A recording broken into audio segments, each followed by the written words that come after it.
மக்கள் இந்த எலெக்ஷன்ல மாற்று கட்சியினுடைய தொண்டர்களாக இருந்தாலும் மோடி அவர்களுக்கு வாக்களிப்பதற்கு தயாராக விட்டார்கள் என்பது அடிப்படை உண்மை. அடிப்படை உண்மை.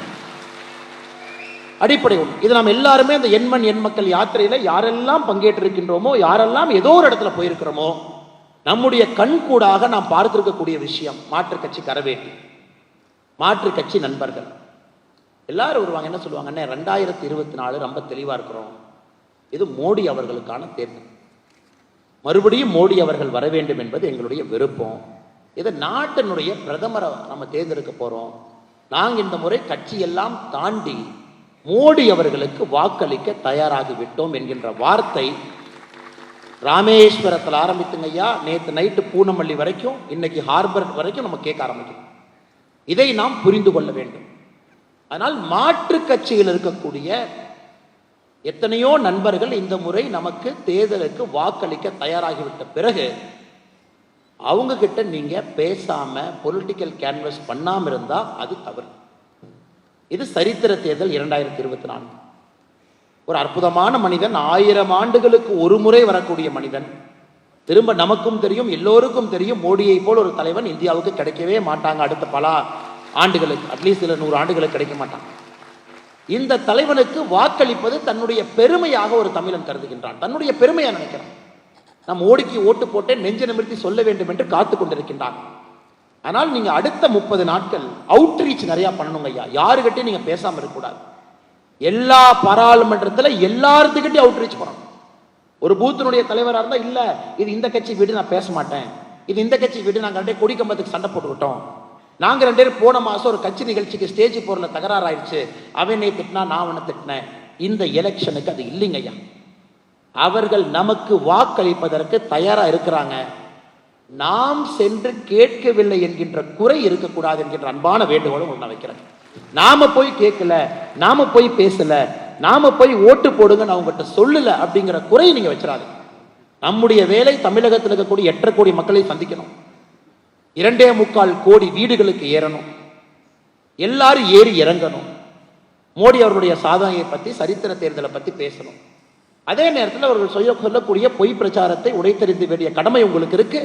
அது சஃபிஷியன்ட்லி யூ ஆர் ஆர்ம்டு. உங்களுக்கு அந்த அம்யூனிஷன் கொடுக்கப்பட்டிருக்கிறது, வெப்பன் உங்க கையில் இருக்கு.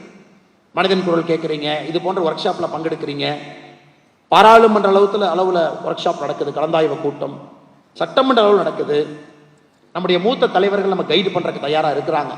அதனால உங்களுக்கு ஒரு பக்கம் நாலேஜ் இருக்கு, நீங்க கடினமா உழைப்பதற்கும் தயாரா இருக்கிறீங்க, எல்லா வீடும் ஏறி இறங்குவதற்கு ரெடி ஆயிட்டீங்க, 2.25 லட்சம் வீட்டுக்கும் நாம் செல்வதற்கு நீங்க தயாரா இருக்கும் பொழுது யாரையும் விட்டு விடாதீர்கள்.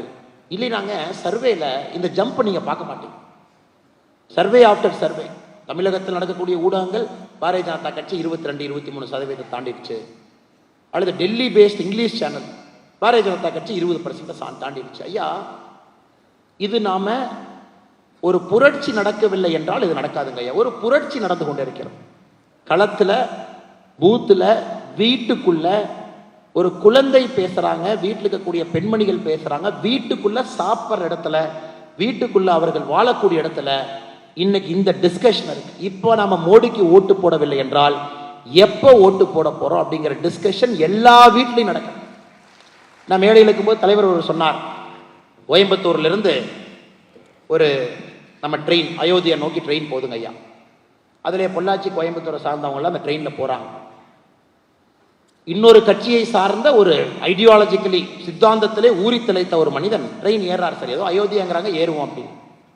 அந்த ட்ரெயின் தமிழ்நாட்டில் தான் போகுது, தாண்டி போகுது. ஒரு மாநிலத்திலும் வரவேற்பை பார்க்குறாங்க.